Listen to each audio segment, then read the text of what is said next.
अस्सलाम वालेकुम and good evening everybody once again to crossfire. मैं हूं मेहर बुखारी। आज बहुत ही अच्छा दिन है फॉर अ चेंज। आपको प्राइम टाइम करंट अफेयर्स में कुछ अच्छी खबर देने को भी मिली। एक तो हर दिल अजीज जो किसी भी तारुफ के मोहताज नहीं है, राहत फ़तेह अली खान साहब वापस वतन लौट आए हैं। और दूसरी बात, सबको पता है कि आज वर्ल्ड कप के मैदान में पाकिस्तान की पहली फतह भी हुई है। बहुत बहुत मुबारक हो सबको। अब पाकिस्तानी टीम जो है उसने जिस तरह परफॉर्म किया, आज पाकिस्तानी टीम में एक के बाद एक हमने देखा खिलाड़ी ने वो गेंद को हवा में जो है वो उछाले रखा और पाकिस्तानी टीम के चौकों और छक्कों ने हरीफ टीम की दौड़ें भी लगवा दी और सिर्फ 7 विकेटों के नुकसान पर 317 का हदफ भी दे दिया। चौकों और छक्कों पर गेंद के ताकों में थकी केन्या की जो टीम थी वो जब अपनी बारी में मैदान में उतरी तो हम क्या देखते हैं कि पाकिस्तान की टीम ने सिर्फ 112 रन पर इसे ढेर कर डाला ऑल टुगेदर।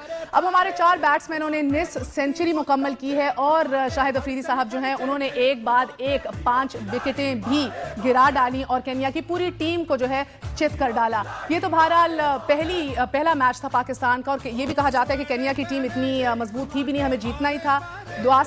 खुदा से यही दुआ है हमारी कि अब ये सिलसिला जारी रहे। मगर दूसरी अहम और खुश खबर जो मैं आपको बता रही थी कि वो राहत फ़तेह अली खान साहब की है, पाकिस्तान उनके वापस लौटने की है। कौम उनके खिलाफ जो है वो भारत में होने वाली जो कार्रवाई थी उस पर बड़ी संजीदा भी थी, अपसेट भी थे बहुत लोग, लेकिन राहत साहब ने अपनी गलती तस्लीम कर ली कि उनको भारतीय कवानीन के बारे में कुछ पता नहीं था, इल्म नहीं था इस हवाले से और अगर उन्हें इज्जत के साथ बुलाया जाए तो वो दोबारा ज़रूर जाएंगे। खैर, भारत के साथ कौन सी जो है वो लॉबी है या उधर जो कौन सी लॉबीज़ मुतहर्रिक रहती हैं जो हमारे फनकारों के खिलाफ सरगर्म रहती हैं, इस हवाले से मैं चाहूँगी कि आप एक खसूसी रिपोर्ट देख लीजिए और फिर राहत फ़तेह अली खान साहब, यूसुफ सल्ली साहब कल्चरल एक्सपर्ट हमारे बहुत मौजूद मेहमान हैं, बहुत बहुत शुक्रिया। और हमारे साथ सैयद नूर साहब भी मौजूद हैं कराची में। इन सबको अस्सलाम वालेकुम भी कहेंगे, बात भी करेंगे, मगर पहले ये रिपोर्ट। तमाम तर तासुबात से पाक होकर देखा जाए तो भारतीय फनकार पाकिस्तान में बेहद मकबूल है। तहम कुछ अर्सा से पाकिस्तानी गुलकारों ने भारत के म्यूजिक को अपनी आवाज और मौसीकी देकर दुनिया भर में एक नए इम्तिजाज का सूरज तलू किया है। कैसे जिया तेरे जिसे भारतीय फनकार अपने लिए काबिल शर्म महसूस कर रहे हैं। खुलकर मुखालफत करने वाली लॉबी में गुलकार अभिजीत और शान मुतहरिक हैं। जाने जाने आओ में अगर ये गाना ऐसे ओरिजिनल अगर ये गाना ऐसे सुनाया जाता था तो आपको कोई सुन नहीं सकते।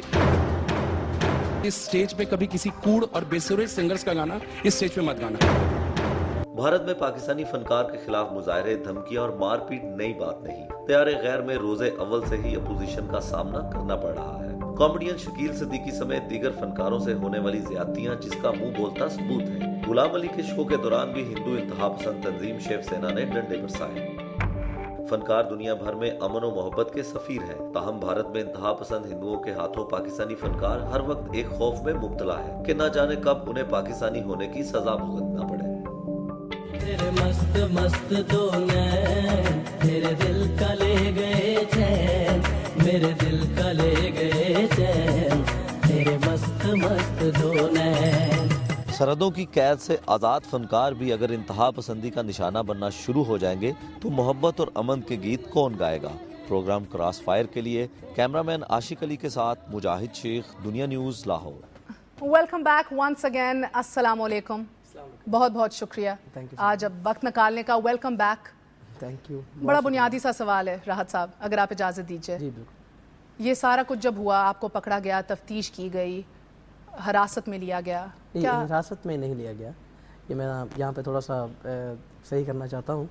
ये इन्वेस्टिगेशन जी एक इदारा है, DRI जिसको कहते हैं, रेवेन्यू एजेंसी, तो उनके तहत हमारी इन्वेस्टिगेशन की गई और हमें एयरपोर्ट पे उन्होंने हमारा पूरा सामान जो है वो सारा खोला, उसको चेक किया। इसकी डिटेल्स में तो मैं जाऊंगी। पाकिस्तानी एम्बेसी को भी आप तक पहले दिन जो है वो नहीं एक्सेस दिया। एहसासात क्या थे जी? क्या एहसासात ये थे कि ऐसा हमने कुछ गुनाह किया नहीं है। जो मुझे पता, जहाँ तक मुझे अपने बारे में पता है कि ये 14 बंदों का ग्रुप हमारा जा रहा था जो कि दिल्ली से दुबई टू लाहौर हमारे थे। ये एक फ़्लाइट है एमिरेट्स जो पहले दुबई जाती है, उसके बाद फिर पाकिस्तान लाहौर वापस आती है। और हमारे 14 बंदों ने हम अपना सामान जो है वो चेक इन किया, जिसमें से इनको हमने बताया कि ये 14 बंदों के पैसे हैं। हम ये समझ रहे थे कि 14 बंदों के पैसे, एक बंदा जो है वो $10,000 की USD की करेंसी जो अपने साथ कैरी कर सकता है। مگر مجھے اس لاء کے بارے میں, ہندوستان کے لاء کے بارے میں نہیں علم تھا کہ وہ صرف $5,000 اپنے ساتھ کیری کر سکتا ہے. ڈر تھا. میں یہ اس بنیاد پہ کہہ رہی ہوں, میں خود گئی ہوئی ہوں اور ادھر ایک ریکارڈ ہے, پورا فالو کرتے ہیں وہ, نیچرلی انہیں ریکارڈ بھی رکھنا ہوتا ہے. تو ایک انسیڈنٹ ہوا ہے میرے ساتھ بھی, چھوٹا ہے کمپیریزن میں آپ کے تو کچھ بھی نہیں ہے, مگر یہ اتنا مجھے یاد ہے کہ جان نکل جاتی ہے. وہ آپ کو پتہ ہے کہ ایگریشن بھی ہے ادھر محسوس ہوتی ہے. ایسا ہے کہ انویسٹیگیشن سے ہمیں ڈر کیوں ہوگا, ہماری انویسٹیگیشن, میں نے کہہ کے بھی آیا ہوں کہ اگر اس کے مطابق اگر کوئی اور چیز آپ نے ہم سے پوچھنی ہے, کوئی رہ گئی ہو, فردر کوئی ضرورت ہماری پیش آتی ہے, جو انٹیریئر منسٹریز نے ہمیں جو آرڈر کیا ہے کہ آپ انویسٹیگیشن میں پورا کوآپریٹ کریں گے, تو ہم نے کیا بھی ہے, آگے بھی کریں گے. پاکستانی سفارتکار کو آپ کو پہلے دن جو ہے ایمبیسی کو کیوں نہیں ایکسیس دیا؟ شاہد ملک بھی آن ریکارڈ آئے, دنیا پہ بھی آئے, ہم نے بھی بات کی, پہلے دن آپ سے کیوں نہیں ملنے دے رہے تھے کسی کو؟ وہ پہلے دن اس لیے ملنے نہیں دے رہے تھے کہ DRI ایک ایجنسی ہے جس میں کوئی بھی چیز مداخلت نہیں کر سکتی ہے.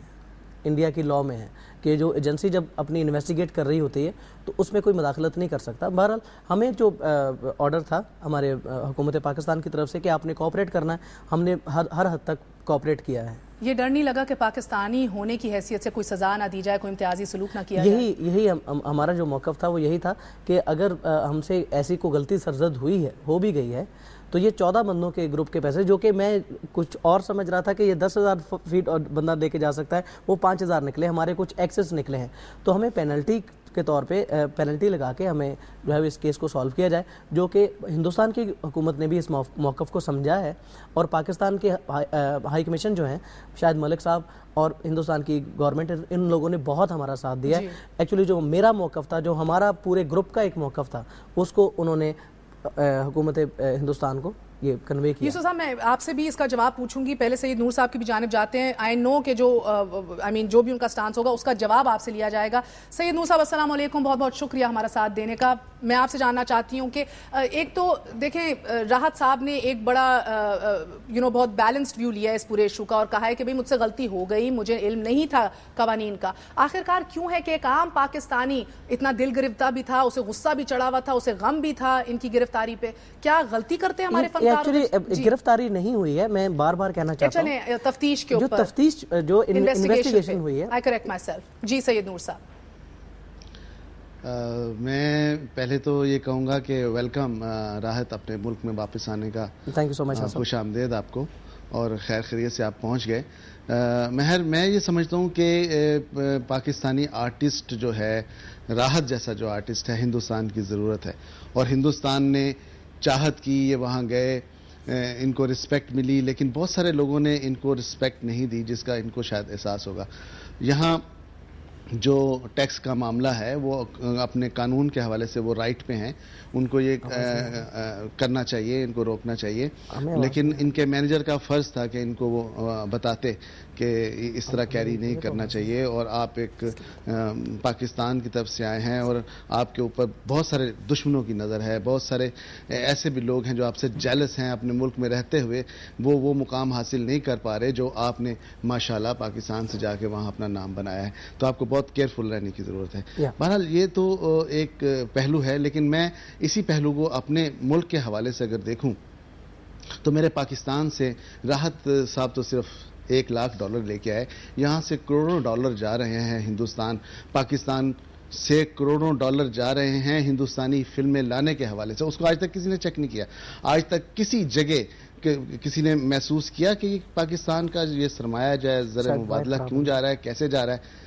تو ہم اتنے محب وطن کیوں نہیں ہیں اگر ہندوستان کا ٹیکس جو ہے راحت نے نہیں دیا اور راحت کو روک لیا گیا. شاید یہ ہمارے لیے بھی ایک وقت ہے کہ ہم بھی ذرا غور کریں کہ شاید ہمیں بھی اپنے قوانین کے اوپر سنجیدگی سے عمل درآمد کرنا چاہیے. یوسف علی صاحب یہ بتائیے, راحت صاحب کو روکا گیا, ان کا پاسپورٹ لے لیا گیا, ان کو آنے نہیں دیا گیا, اور اس کے بعد once the whole investigation process was completed پھر یہ واپس آئے.